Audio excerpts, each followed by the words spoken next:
listening to Hungry for More, an Epicurean's Dilemma, and I'm your host, Trish Close.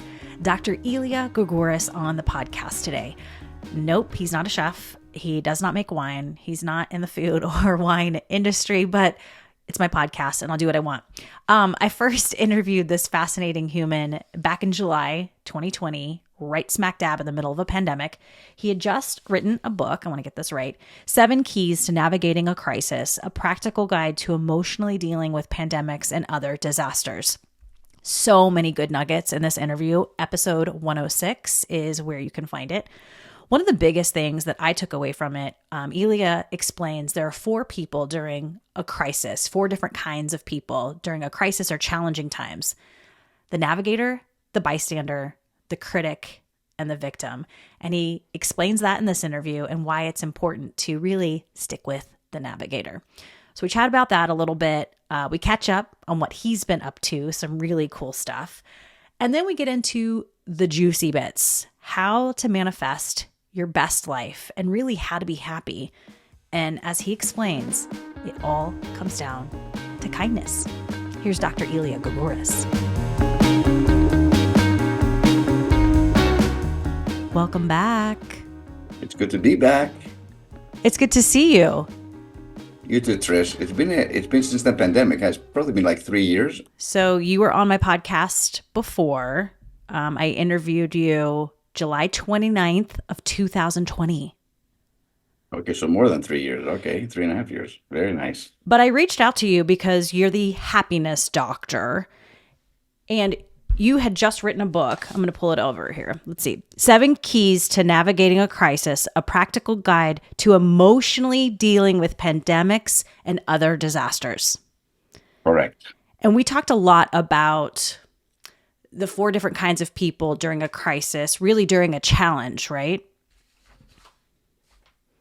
And that's the beauty, that it's not about just a crisis, because I think crises come and go, but challenges, I think, remain for all of us in this mortal life. So we're constantly facing challenges. So it shifted a little bit, but the ideas behind the 4 different personality types or approaches, I would say, to those challenges remain the same.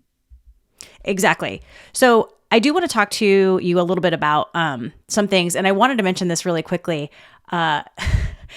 This podcast that I have now is based on food and wine. I talk to a lot of chefs. I talk to a lot of foodies.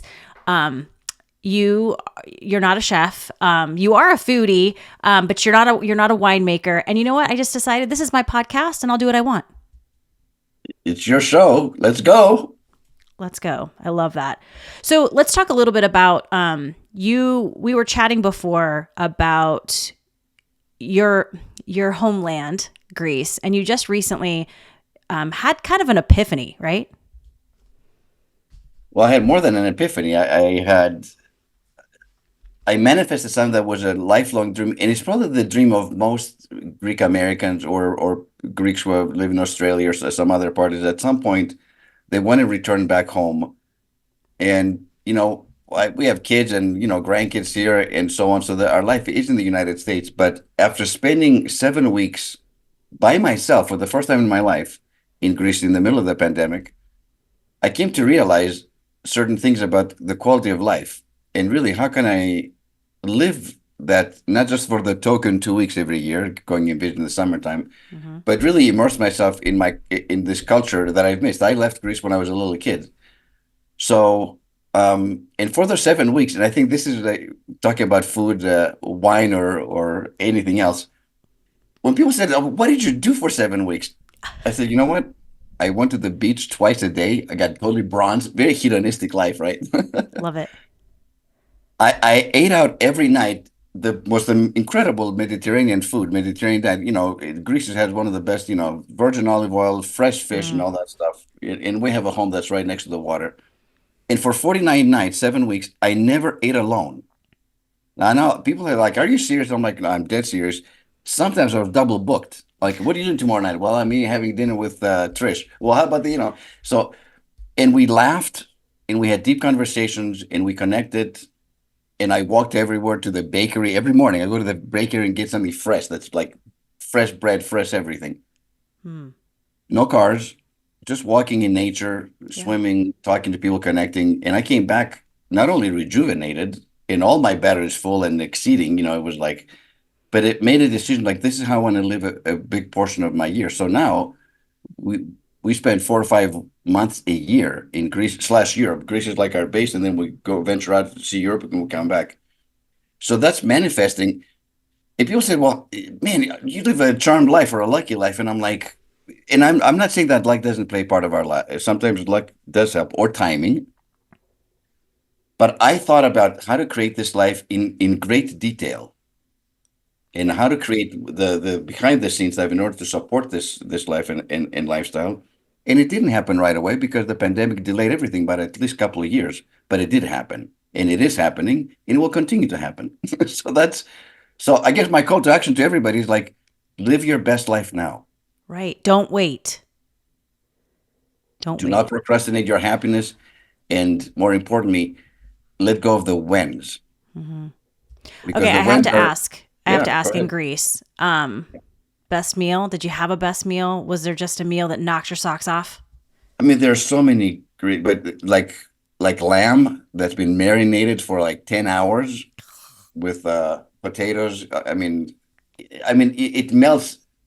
It literally melts in your mouth. There's no knife. Like you just usually it literally melts. It's and with the sauce Yeah. and a little bit of wine that goes with it, it's pretty good. Honey, you're speaking my language. Okay. So yeah. I I want to mean, go back fresh a little fish, bit. obviously. I mean, if you live next to the water, you get fresh fish. Like literally, if you got up first thing in the morning, like let's say 7 o'clock in the morning, all the fishing boats have come back in because they're Right. fishing in the middle of the night, and they roll out their nets and get the fish out. They're starting to separate thing. You see 2 or 3 pieces of fish that you really like. Trish, I want that piece, this one, and that one. They'll wrap it up for you in a newspaper and give it Mm. to you. You take it home and you eat it. And they literally caught it an hour earlier. Do you understand what I'm saying? Oh, I get it Okay, all right, that's yeah. right Nothing here. frozen. Yeah, nothing frozen. Okay. I want to go back a little bit because we chatted, like I said, in July of 2020. It was episode 106. So if you want to go listen to all the wonderful things we discussed, episode 106 is where you can get it. But I want you to break down that the four kinds of people really that Sure. exist Challenge. during a crisis, during a challenging time. Yeah, I think the first one, is basically the victim, and the victim is like, why is this happening to me? As if it's Mm-hmm. only happening. Don't we all have challenges? We all have challenges of various types, uh, lengths, depth, and so on. But we all face challenges. So nobody has exclusivity on challenges. But the victim feels why is this happening to me? Poor me, victim. Right. The other one's the critic who basically blames everybody else for their challenges, right? So they take zero responsibility.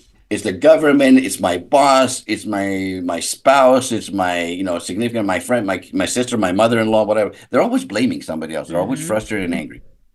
Then you have the fourth type, which I call the bystander, but basically the deer with the headlights look. Like somebody who is so overwhelmed by the challenge that they're facing, and they feel really out of control in their lives, and they're in fear mode, and basically they're frozen in fear, like the deer with the headlights look, so they do nothing. And then you have the fourth type, which we like to call the navigator, who successfully navigates any challenge that they face, both personally and professionally, Mm-hmm. and they do it, with a smile, with a positive attitude, but the key thing is to understand that all of us have all those four personalities types within ourselves. Mm-hmm. So it's not like Trish, you're the navigator and I'm the victim and Joe is the critic and Anne is the bystander. It's not like that. All of us have that, We're all those right? things. We were all those things. Mm-hmm. So the key, of course, is if you're going to be in victim mode, just for like half an hour max, and then pivot and become a navigator. And people say, well, how do you do that? Because some people are just like, this is a second nature. They're just like, why is this happening to me? Right. All you got to do is change one word. Mm-hmm. Why is this happening for me? Ooh, that's good. Let that sink in for a minute. Yeah. Not why it's happening to me, poor me, but why is it happening for me? In other words, whether you believe in God, the universe, the light source, or whatever, if if you believe that things happen for my good, Mm-hmm. even the challenges, And you and I both know this. We've both been successful at certain things in our lives, but the biggest lessons we've ever learned have come through our challenges, Mm-hmm. right? And really, when we have risen to those challenges and navigated them in a certain way, they have made us stronger. Hopefully, they have made us more loving, more polite, more kind to others as a result of those things, more empathy, right? Mm-hmm. If you have no challenges, how can you have empathy for anybody else's challenges? Yeah. The biggest thing I took away from that was what you just said. You can be all of these things. You can be the critic, the bystander, the victim. Just don't stay there. Exactly. That's it. Pivot. And specifically for for the victim, it's like if you start realizing this is happening for me and for my good, then you get out of the victim mode and you get more curious rather than judgmental, and you ask even more questions. Well, why is this happening for me? What am I supposed to learn from it, right? Mm-hmm. So, because we're all graduates from the University of Adversity, all of us, right? Nice. Yeah. We are. Do you believe in everything happens for a reason? I really do. Mm-hmm. But when you're going through it and life sucks, it's not easy to have that perspective, you know. It's only afterwards when you look back and say, you know what, that was so painful. But I'm a believer in what Nelson Mandela said, who's like one of my role models. He said, in life, either you win or you learn. So as long as I'm learning something, nothing is a burden, honestly. It's painful sometimes. It's hard to go through it, but you gain a perspective when you're on the other side. As you look back, go, man, I know exactly why that happened, because I wouldn't be here if that hadn't happened. And usually where I am is as a result of what happened. Do you think there's one key thing to being happy, or do you think it's a lot of things happening at the same time? I think it's a lot of things, and I think it's also different things for different people. But I think one of the things is that happy people, when you look at their lives, they truly invest in personal development, and they invest in self-care, physically, emotionally, mentally, and spiritually, and those things are really non-negotiable. So they put themselves in a place where they do take care of themselves. They're open to learning. And as a result of that, their own batteries are full. And guess what? They're wonderful friends. They're wonderful to be in relationship with happy people because they have so much positive energy and that spreads. And because their own batteries are full, they're very open to giving and supporting other people. There's usually no ego. It's all heart. Right. They're open, right? It's not a competition. So like, because there's a song like, because I have been given much, I too must give in some ways. Right? Yeah. Because I feel so blessed in my own life. I'm like, it's my responsibility also to extend that and help those around me. Oh, I believe that 100%. Like, I think it's when you do have so much, it's kind of like that Forrest Gump. There's only so much wealth you can have before you have to share it with other people. Right. I think. Let's talk about manifesting your best life. There's certain keys in order to do this, right? Yeah. And part of it is whether you practice mindfulness or you meditate or you pray, I think being open to the downloads, I call them downloads. Nice. Yeah. You be open to the downloads. And then, I mean, that's kind of also my spiritual belief too. It's like, I think we get help from all kinds of people, energy, and so on, from this side of the veil, from the other side, if you will. Like, I think if you're open, in whatever you call that voice, the spirit, the Holy Ghost, if you're, religious, your intuition, your higher self, the source, God, whatever you call that voice, I have, in my experience, I hear it loud and clear. Like, there's never a debate over whether, well, I'm not sure what you're saying. And it's usually very short. It's not like some long, paragraph. When I've listened to it and I've acted on the information, it has always worked out for my benefit. But because I'm not a perfect human being, especially when I was younger, sometimes I would ignore it. I would hear it, and then I'm like, no, I know better. Always paid the price when that happened. Wow, okay. So I have learned to trust my intuition or that voice 100%. And I no longer even ask why anymore. When I was younger, I was like curious, like, well, why should I do it? No, I don't. I trust it so much that I do it, and it always works out, and it helps to manifest a great life. So that's one of the key ingredient is to listen with the third ear. Listen with your heart.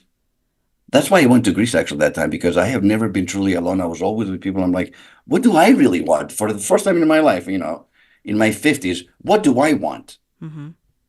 And you have to get quiet for that, to get those answers. There's also a reflection piece too, right? Asking yourself certain questions on what you want to see in the future. And part of it, especially with people who are pleasers or who are like, accommodating other people. I've always been for other people. It Hmm. was very hard for me to actually say that. And like, not what your wife wants for you or your kids or the other people are, or what is it in your heart like? So I had to get quiet and honest with myself and say, this is what I really want.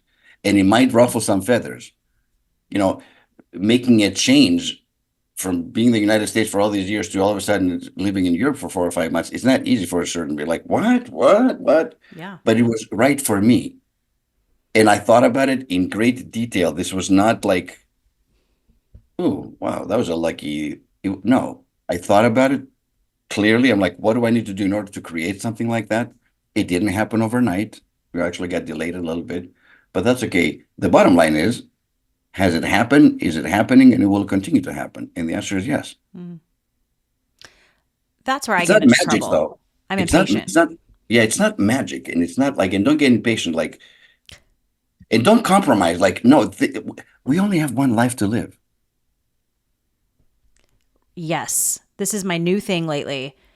Um, Not compromising, but also keeping in mind what you truly want and staying in that lane, right? Yes, exactly. And unapologetic, I can't say it without an There you apology. go. Whatever. Yeah. I mean, yes, like if it feels right in your heart and it's for your well-being and it doesn't hurt another human being, go for your dream. Don't compromise. Don't like go for it. What's the worst thing that could happen? Maybe Mm, you don't reach for the stars totally, but you're going to be a lot higher than you are right now. yeah.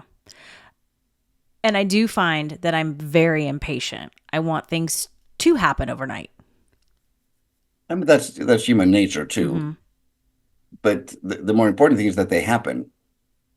Okay, that they happen. You made a huge career change, Hmm. I did. right? Are you glad? Beyond.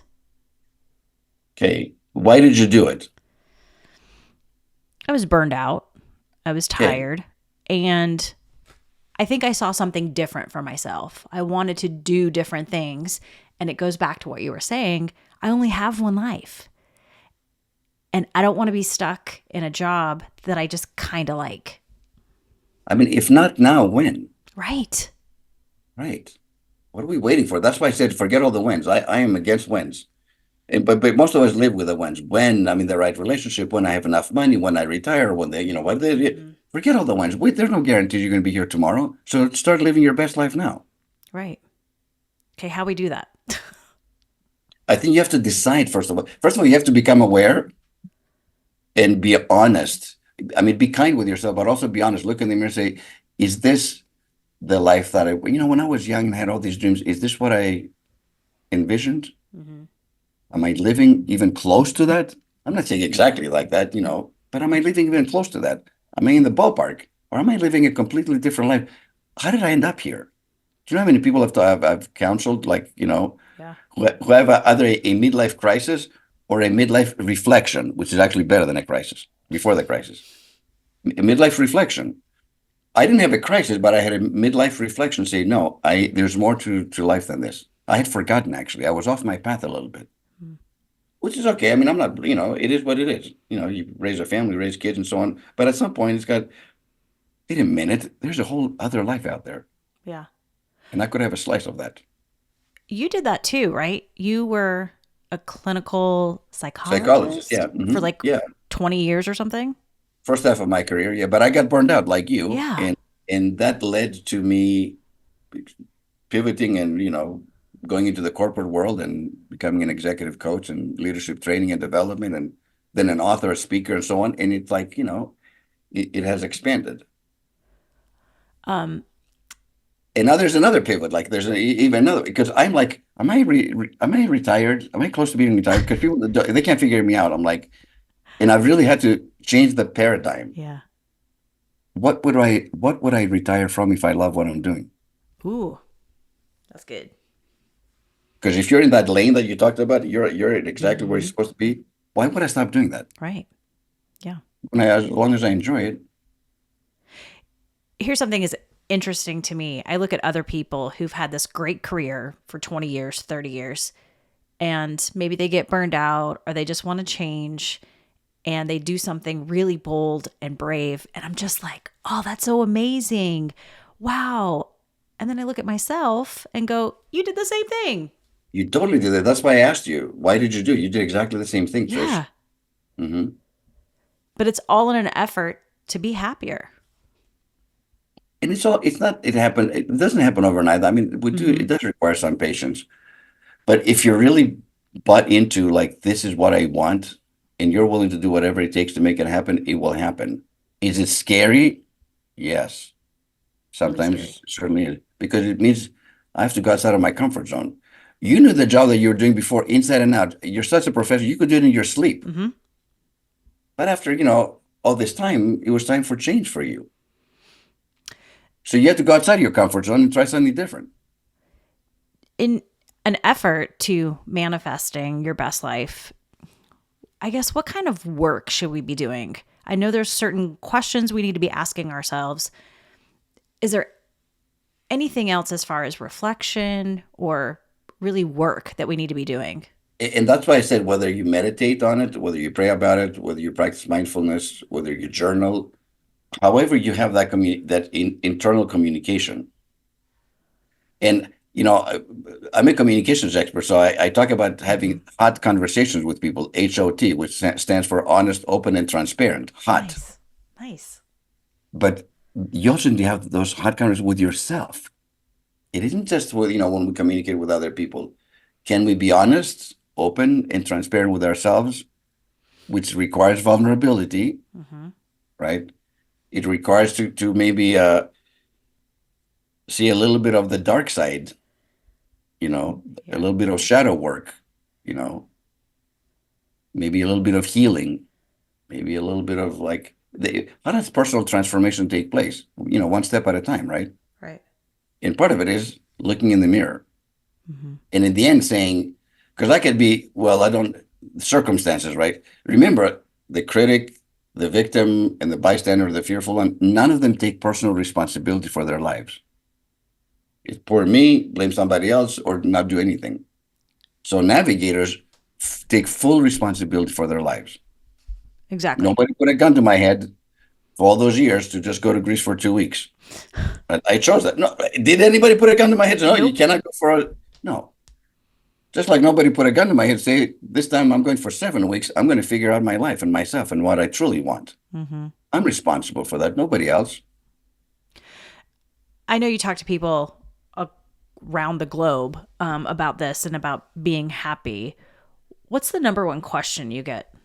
Is there a number one question? I think, is it really a choice? Especially with people that I've never, Mm. have felt true happiness, or they tend to be more on the depressive side and so on. And I'm like, yeah, absolutely. It's a choice, but it's also a skill set. Not just a choice. For some people, it comes easier. No doubt about it. Genetics, environment, how they grew up, nature versus nurture. But if we do certain things on a consistent basis, I guarantee you'll find happiness. Yeah. And that's from my experience working with thousands of people. It's not like me saying that for about I'm talking about, but you have to make it a commitment. Like this is something really important to me. Right. We talked about this in the last time you and I talked, that happiness is a choice, just like being sad. There's certain days where I'm down in the dumps and I'm perfectly fine right there And that's okay, for the day. but not for the life. No. That's Right. right. Got to Yeah, navigate. Got to navigate. absolutely navigate. And I think this in self-care, when people start putting their self-care as a top priority in their lives, first of all, just take the physical aspect of it. If you get enough sleep, restorative sleep, now I'm talking about, Hmm. if you eat a little bit healthier, this is the only temple we have. You and I have this. This is our temple. This is our body, right? Yep. What are we, feeding it with? Moderate exercise. We know all these things. The key is not, this is the thing to life. In life, it doesn't matter what we know. What matters is what do we do with what we know? Yeah. We all know all these things like get a good night's sleep, eat healthy, moderate exercise. We all know that. Well, how come most of us don't do them on a consistent basis? Right? Yeah. That's a good question. That is a question that we all need to ask ourselves. Mm-hmm. And I didn't used to be that way, so I took personal responsibility for that, the physical aspect. I'm healthier now than I was 20 years ago. Hmm. Imagine that, though. Mm-hmm. I'm talking about physically healthier, and I'm 20 years older. Yeah. And then, how well do we take care of our mental state, our emotional state, and our spiritual state? You do those things on a consistent basis, you're going to be golden. I have a lot of work to do. In what area? I would think mental state, probably. For the most part, I'm a happy-go-lucky kind of person, but I overthink certain things. I overthink friendships, relationships, work. I mean, I overthink a lot of that. How do you get out of your head into your heart and into your heart? I drink wine. No, I'm just kidding. If whatever works. Um, Because that's part of it. It's like you need to get a little bit more into your heart and less yeah. into I yeah. think it's a level of my version of meditation, like thinking things through, asking myself questions, and then coming back to certain relationships. And then that open transparency. If there's a friend and we've had some issues, I am definitely one to sit down and go, what's the deal? What's going on? Absolutely. You have to. Absolutely. Because let's say you do all the self-care in the world. You take care of all those things, and then you surround yourself with toxic people. It's going to rob you from your happiness. I don't care how much self-care you practice. Yeah. And I've eliminated toxic relations from my life years ago. Consciously. I made a decision consciously, no more toxic relationships in my life. And people actually, they don't believe me. They're like, are you serious? I'm like, I'm dead serious. Well, how does that work? I'm like, it's not that hard. It's hard to do it the first time, but you do 2 or 3 times with people that are toxic in your life, then it becomes easy. Now for me, it's a piece of cake. Yeah. You want to know how you do it? Tell me. Okay. So it starts of how we show up in our relationships always first. So you always have to start with yourself. How am I showing up? So with you, Trish, if I show up with love, kindness, and respect, do I show up that way? Let's just practice this. You do. Okay. Then I have every expectation that you also need to treat me in return with love, kindness, and respect. So if there's somebody in your life, Trish, that is like that you need to have that hot conversation, if you will, that's how you start off. First of all, you ask them. Now, if you don't show up with love, kindness, and respect, you don't have a leg to stand. You have to ask him to do the same. But let's assume that from your end, you do. And you ask them, and they're, oh, yes, there's, of course, you're very loving, kindness. Okay, now that we've established that part, then I expect you to treat me exactly the same way. And if you don't, or if you're not ready, then we're not going to have a relationship. I'm sorry. Or it'll be a very, very superficial relationship. Is that what you want? Or there will be no relationship. I'm going to cut you off completely. Yeah. Not because I want to, but because I care enough about myself and I show up a certain way with you that I expect the same in return. Isn't that fair? Most people say, yes, that's fair. Yeah. I like to say it's not personal, it's business. The business in making myself happy. Right. Yeah. Those relationships are energy sucks. They are. And I had an extended family member who, when I had this conversation, said, are you telling me I'm the only toxic person in your life? And I'm like, that's exactly what I'm telling you. And no. He actually asked the question. So I said, yes, you are the only toxic. And then to his credit, he said, well, I don't want to be the only toxic person in your life. I said, well, I don't want that either, but I'm not going to put up with this behavior. And to his credit, he changed.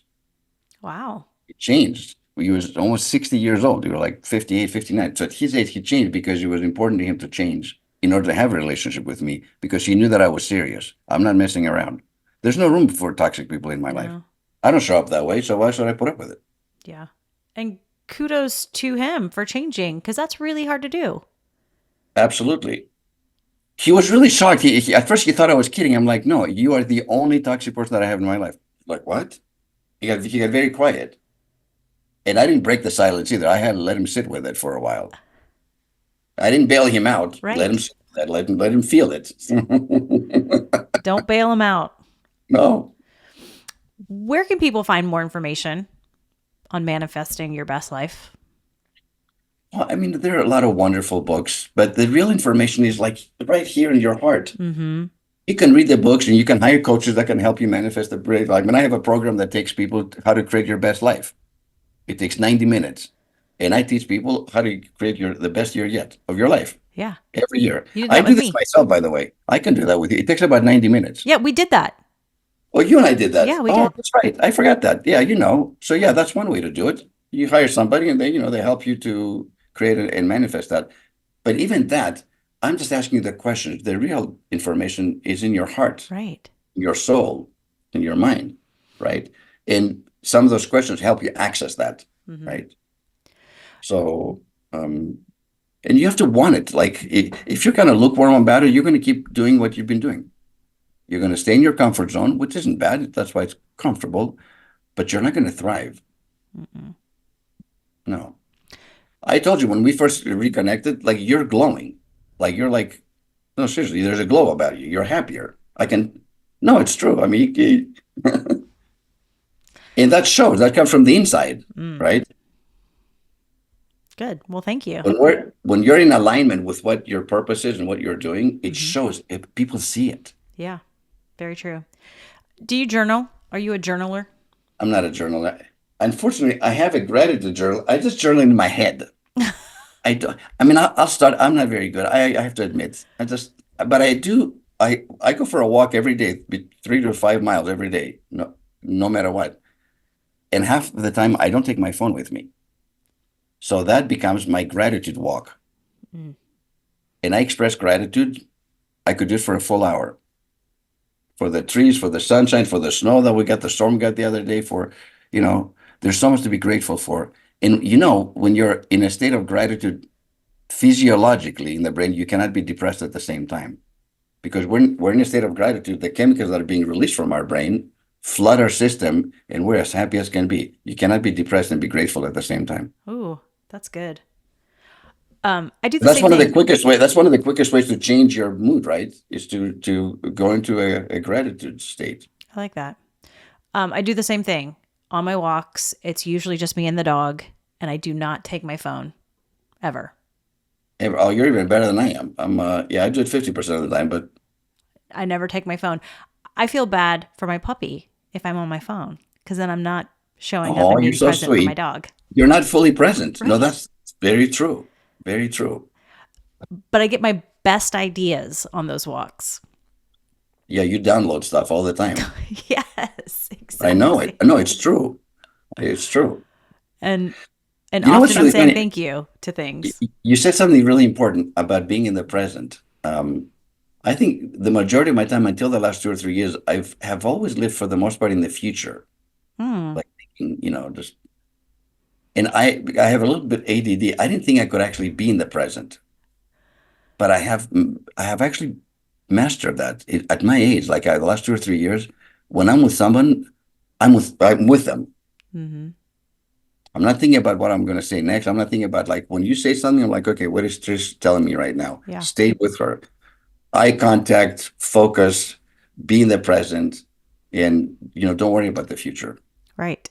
And I think that's super important when you're interviewing someone. I do the same thing. I'm not thinking for the most part about what I'm going to ask you next. I'm just right here with you. Right. That's important. But you're a natural too. I mean, this is a gift. You have a gift. You're a natural to interview. It's so easy to be on a show with you. Well, thank you. I appreciate You're that. welcome. One of my favorite quotes is no stress in the moment. I've never heard that before. Explain that to me. It's the idea that if you're present, if you're in the moment, you can't stress about anything else. Nothing else is worrisome. You're just Oh, right here yes. enjoying the moment. No stress in the moment. Isn't that good? That's so good. I've never heard about that. It's what I just told Yeah. you about, but I didn't have the language or the phrase that you use. That's It's beautiful. very Zen. It's very like Zen Very, philosophy. yes, absolutely. It's on my old iPod because when I'm on a plane, I get very stressed out, lots of anxiety. And then I have to tell myself that's my mantra: no stress in the moment, no stress in the moment, no stress in the moment. You know what that's about, right? Planes. Tell me. Dr. Gourgouris speaking now. Yeah, Calling Dr. Gourgouris. calling Dr. G. It really has to do with a sense of control. Mm, It's all about control yeah. And you're out because of control. logically, yeah, the feeling, yeah, that I'm not controlling this. I'm in this, metal box, 35,000 feet above the earth. Because logically, we all know that, airplane travel is the safest mode of transportation in the world. But Hmm. it's not a mental thing. It's right here. So that's what it's about. Yeah. So the question for you is if you ever like delve into that a little bit in your meditation in your and ask yourself about control and what that's about. Uh-oh. No, Now, I don't know what it's. I don't claim to know what it, but that yeah. would be something. If you want to figure something out, be like a detective. Get curious, not judgmental towards the fact that you get anxiety on an airplane, but get curious about it and ask some questions and see what comes up. Okay. That's very interesting. That was the Yeah, doctor side of you. well, it doesn't come out as much anymore, but yeah, So, what are you up to these days? I am. I have two things. The public speaking, Hmm. just getting on those bigger and bigger stages as around the world because I really enjoy that. As your sphere of influence grows. And the other one's my TV show that I've the kindness factor. So that's a big one. That's a big one. The Yeah. kindness factor is big. We filmed the pilot and we're in contact and communication with the producers. I'm actually heading out to California in a couple of weeks to speak to someone. And basically, I want to get it on the air, whether in a streaming or a network. The time is now because the world is in dire need of kindness. Hmm. And there's so many good people doing wonderful things that nobody really knows about. And that's the premise of the show is to showcase them to a wider audience. And really, that's what we need to be focusing on. Kindness. Yeah. Yeah. Which really, if you think about it, what is kindness? Kindness is love in action, right? That's Mm. what it is. Love in action. And with kindness, everybody wins. Everybody wins. The giver, the receiver, both of them collectively, the audience that watches this and gets inspired. So it's a win-win-win-win. It's just this ripple effect. So that's my legacy project. I love it. My legacy project. Didn't you have, I don't know if you can talk about it, you had an example, right, of someone who potentially could be on the show? Someone you met, And I'm drawing a blank. maybe in Philadelphia? Someone that could be on the show, as in, Or I guess give me an example of someone that you would interview or someone that you would have on the show. well, I can tell you one that's on the in our pilot. Yes. Yeah. So this is an actual person that I interviewed. This is part of the pilot.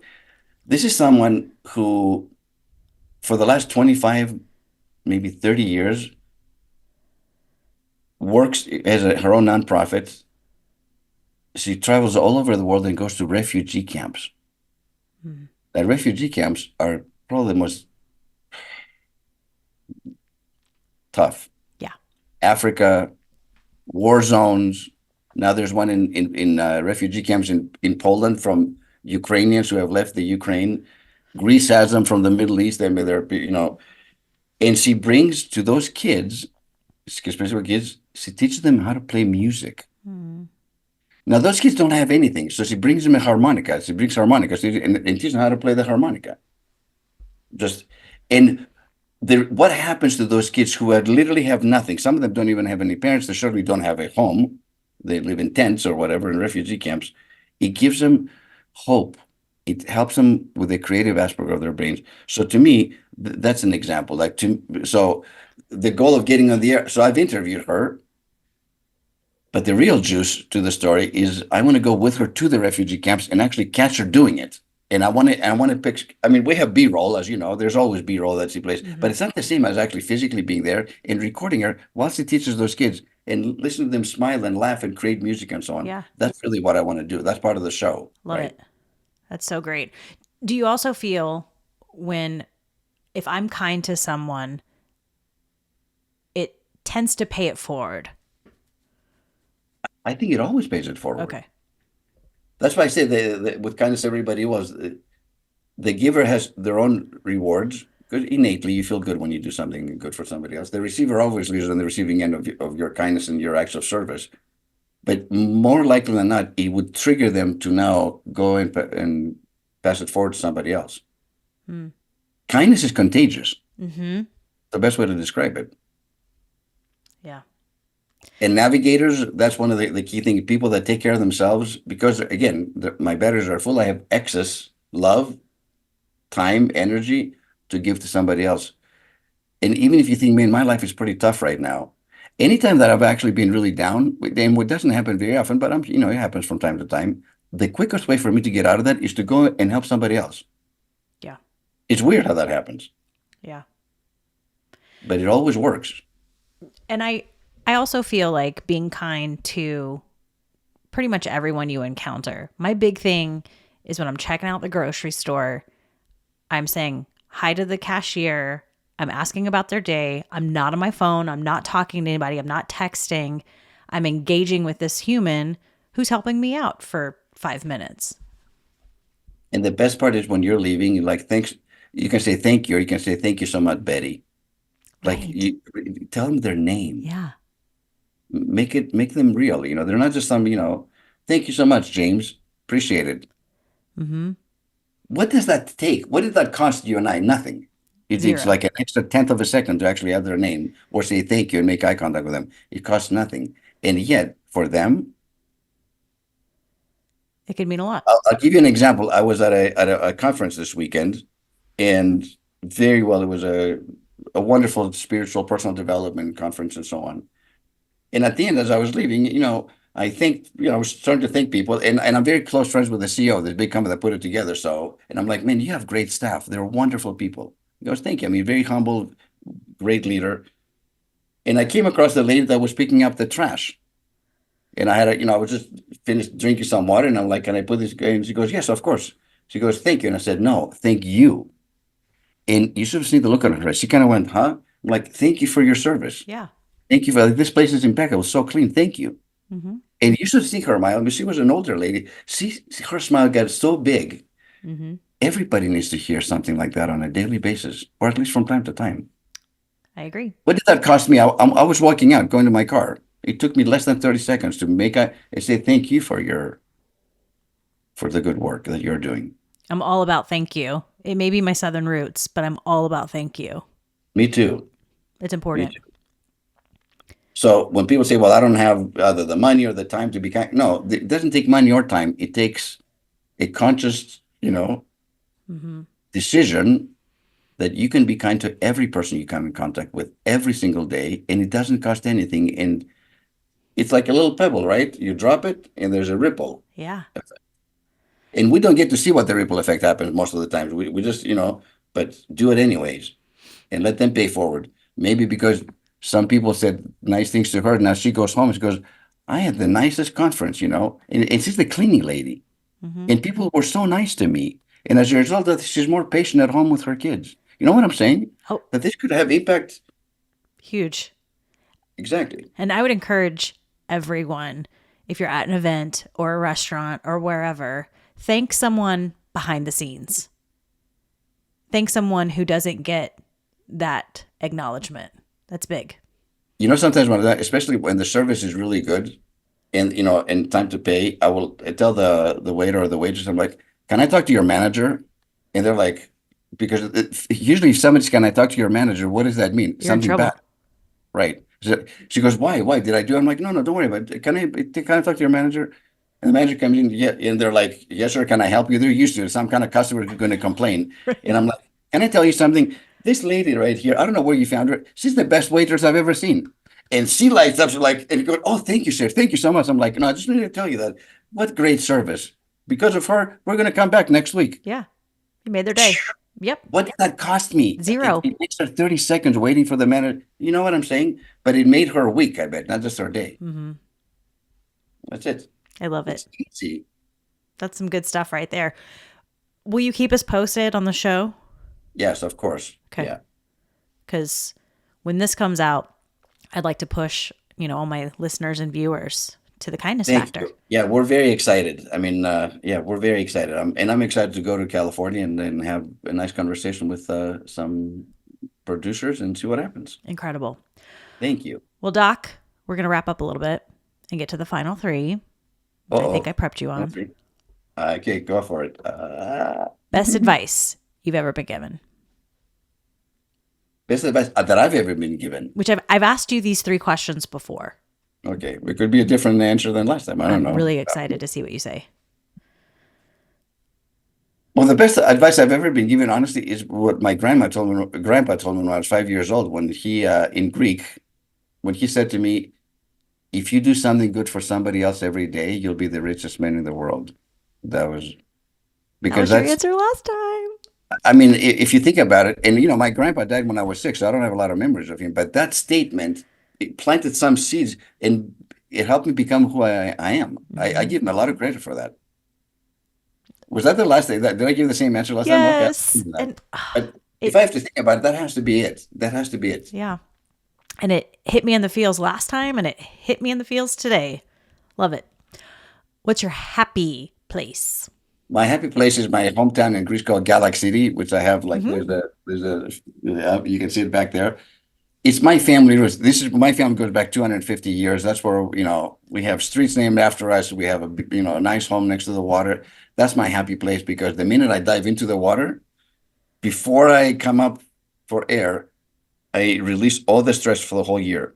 I'm like, I do a deep dive every time I go. The first time, all the stress for the year is gone. And by the time my head comes above the water surface, I'm a different person. It's like being rebaptized.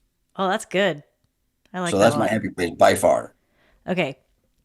In all things, food and drink, whatever, what do you crave? What always sounds good? Ice cream. I do. I love ice cream. Yeah. Ice cream makes me happy for some reason. I don't know why. It's probably the association you have as a kid. Maybe when you first had ice cream. I don't know I haven't analyzed it really, but I love ice cream. Well, you keep eating it. You're the happiness doctor. We need you happy. It makes me happy. It does. Mm-hmm. Really quickly, last time we talked, you had this really cute, funny story when you guys moved to America. You, as a youngster, very desperate to lose your accent. And then the girls were like, "Oh, I love your accent." And you're like, "Oh, I'm keeping it." It's all true. Well, middle school is awkward anyway. Middle school awful. is not easy. It's awful. So I have a strange name. I'm in Santa Monica, in California. I'm painfully shy, which is hard to believe now, but I was back then. And all you want to do is blend in. All you want to do is assimilate like all the other kids. So I tried not to speak so much, and I tried to become more Americanized accent and stuff for the first year, I think 7th grade. Well, by 8th grade, girls were like, "We love your accent. Like, can you speak something? Can you say something like that?" And I'm like, "Don't be a knucklehead. This is the easiest way to get girls to talk to you." Don't be a knucklehead. So I kept it. That's it. Oh my gosh, so good. Well, Dr. Elia Gourgouris, I'm so glad. Interview number 2 for both of us on the books. Where can people follow you? DrEliaGourgouris.com. I'm sure you can have it in the notes and all that, or LinkedIn. That's the other place to do. Those are probably. I mean, Facebook. I have Instagram too, but I'm not a big social media. I'm okay, but I think LinkedIn. My personal website is the best way to get a hold of me, or LinkedIn. Yeah, but I got to tell you, it's such a joy to talk to you. You and I could talk for hours. It's such a joy. It's so easy, and yet we talk about things that impact people's lives. I know. That's important. Like we can go deep, we can go light, we can laugh, we can connect, and it's beautiful with you. It's so easy. I mean, you're the consummate professional. Well, thank you. This is the Trish and Elia roller coaster. That's right. Right? the happiness roller coaster. Yes. I'm super excited about the show. Fingers crossed. All the best you. luck, and keep me posted, and I'll keep looking out for it. I will, and thank you for having me back. It's such a pleasure. Well, thanks for saying yes. Thanks for coming back and giving us so much good information. You bet. I need to. Do you ever answer those 3 questions, or is it just for your guests? I've answered them before in my head and with friends. Yeah. Okay. Yeah. They're good questions. They're very good questions. The best advice is my favorite. You can tell a lot about a person on their best advice and who gave it to them. Can you share your best advice or no? Or is that? Yeah, I'll share my best advice. It came, I want to say both of them came from my mom when I was little. She said, I used to, in the mirror, I'd be like, oh, I'm so pretty. And when other people would be like, you're a very pretty girl, I'd say, I know. Cute. I don't know about cute. And my mom said, you are very beautiful. But if you're not beautiful on the inside, the outside doesn't matter. That's great advice. And I've carried that with me since 5 years old. Isn't it interesting how that we imprinted in our brains are those statements that we get, like even our little brains know truth when they hear it. Yep, exactly. Just like you and I. Mm-hmm. I know. Yeah, we were like the same age when we got our best advice. I know. Which means that, our souls, I think deep down inside, we know truth with a capital T. And when we hear it, it resonates with us. We may not fully understand. Like when he told me about the richest man in the world, I thought about money. I didn't think about relationships in my limited brain. Right. But overall, as I got older, I understood what the true meaning of what he was saying was. Right. And it's timeless. It's advice that's timeless. I love it. And when I told you before that you glow, that's what I meant. It's like that comes from the inside. I mean, you can be an attractive human being, but if you're not attractive on the inside, that also shows up, right? Yeah. Right. And I would much rather be pretty on the inside than pretty on the outside. I'd much rather you be pretty on the inside and outside. Why do we have to be either or? No choosing.